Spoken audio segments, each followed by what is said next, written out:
আমার ছোট্ট ড্রাগন গাছে কতগুলো ড্রাগনের ফুল এসেছে সেগুলো আজকে দেখাচ্ছি আপনাদের। এই যে এখানে একখানা অনেকগুলো পিঁপড়া লেগেছে, সেগুলোকে দূর করাতে হবে। এই যে এখানেও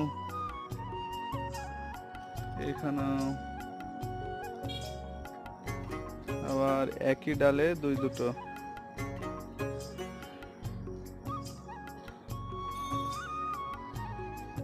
এটা আবার লাল হয়ে গেছে, এটা আর বাড়বে না, এটা মরে যাবে। এই যে এগুলো 2-4 দিনের মধ্যেই ফুটে যাবে ফুলগুলো, কি সুন্দর লাগছে।